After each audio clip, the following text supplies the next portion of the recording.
Alright, so we're back at the Xr250.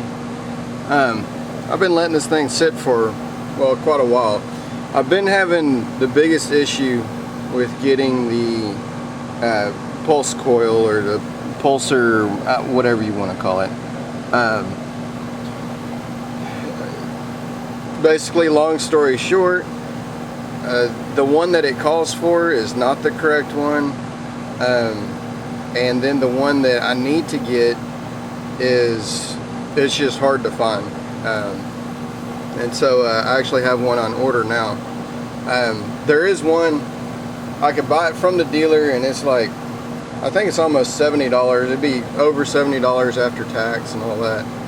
And I don't really know if I want to spend that much if after I put the new pulse generator on, I come to find out I start this up and I got a rod knocking or something else wrong with it. So I have one on eBay that I had ordered, and it should be here today. So I figured I'll try to knock this out and do what I can with it. Let's see, I've had this thing sitting for, like I said, for several weeks, and I had put some carburetor cleaner. Well, it's like from the jug or the, let's see here, carburetor parts cleaner. And this stuff is old. I've had it sitting around forever, so I just dumped a whole bunch of it in there and just kind of let it sit for a while.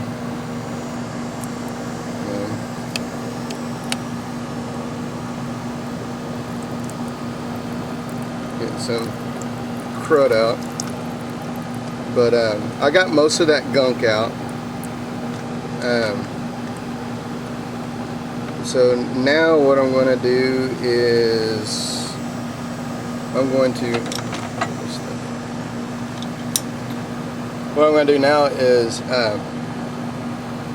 basically put everything back together without the pulser in there, and then I will hopefully I'll have enough diesel and I'm going to put diesel inside of this, put it all back together and kick it over a couple of times just to kind of slosh it all around, let it drain out. I'll fill it up with oil,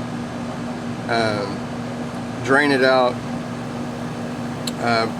probably fill it up with oil again, and then hopefully by then I'll have that pulser I can put back in there and hopefully give it a crank, and I'll let it run for a while and then drain it out again, and then hopefully if everything's good after that, then we'll be able to go from there. But like I said, I got everything cleaned out as best as I can to this point. Yeah, so I guess we'll go from there. Okay, so we got it kind of back together for now. I'm not going to put this on the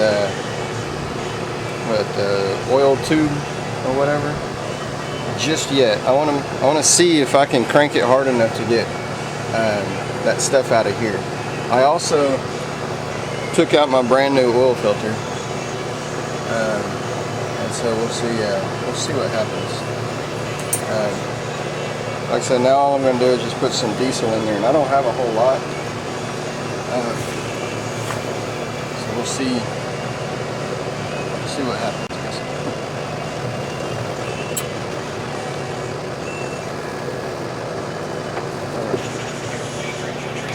I guess I could pour some of that old carburetor stuff cleaner in there if I wanted to also.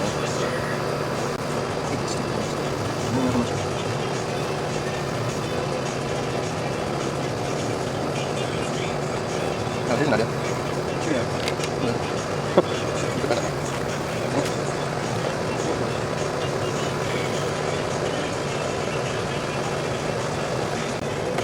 Alright, let's try that again.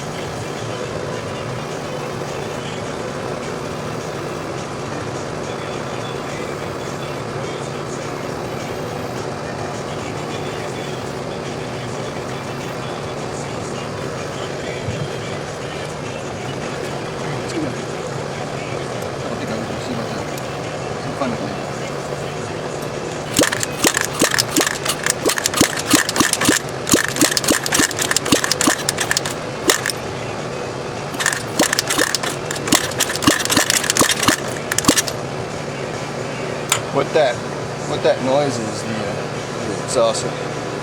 Or I don't have the exhaust on.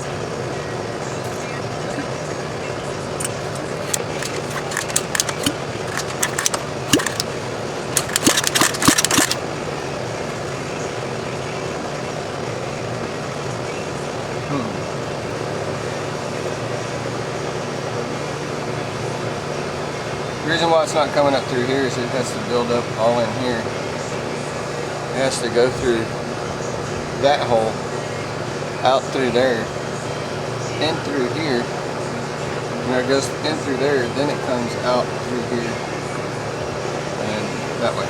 So, okay.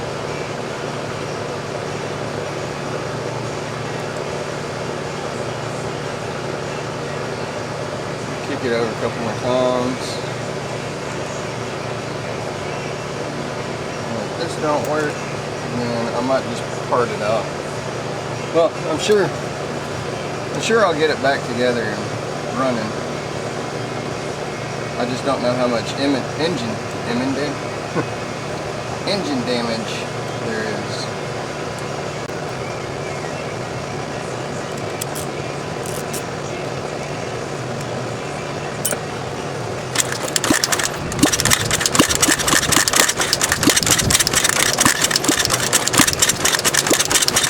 Oh, that'll give you work. Oh, that'll give you a workout.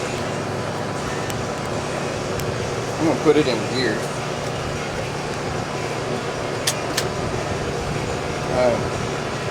Because the transmission gears are in there. And I can get it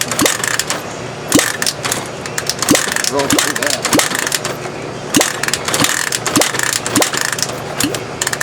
Whew. Okay. I don't want to get too close with this in case it splatters.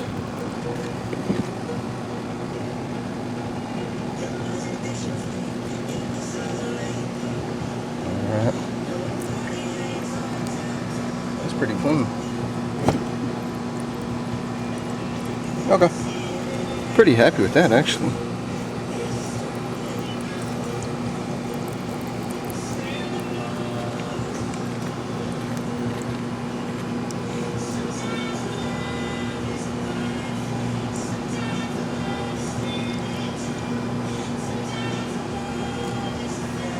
Cool. Yeah, if there's a whole bunch of gunk that came out of there, I would have done this a couple more times. Actually, what I'll probably do is fill it back up with diesel and then just let it sit for a while. Whew, man, dadgum. What I'll probably do is just fill it up with diesel again and then let it sit overnight, and then crank it over a few times, drain it out, and then make sure it's pretty clean like this again. If it's clean like that again, then I'll just go ahead and put oil in it. I think that'll be pretty good. So, alright, I'll get back with you.